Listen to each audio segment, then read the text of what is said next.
To create a new event, go to the Create button and go to Event.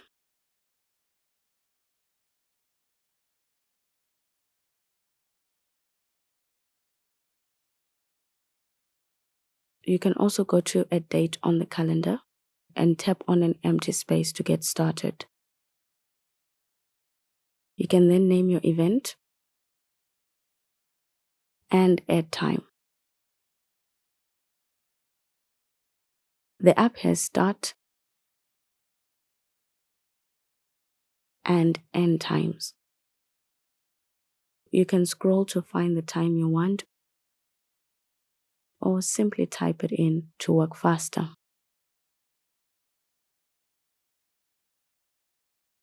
When you've set your time, go to Save to add that event to your calendar.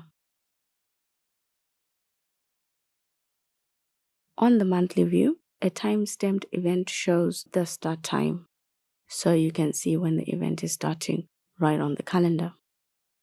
Find a time takes you to the weekly spread, where you can manually draw out the time for the event.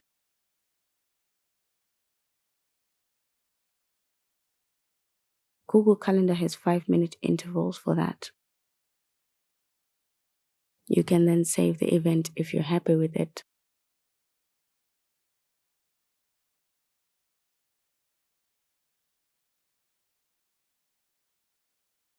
You can also create all-day events.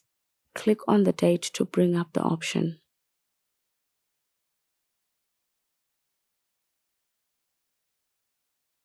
The time option for your event disappears and you get an end date instead.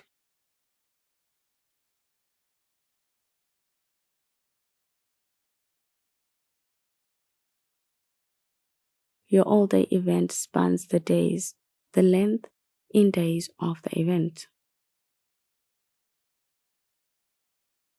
If a task takes 3 days, it spans the 3 days on the calendar.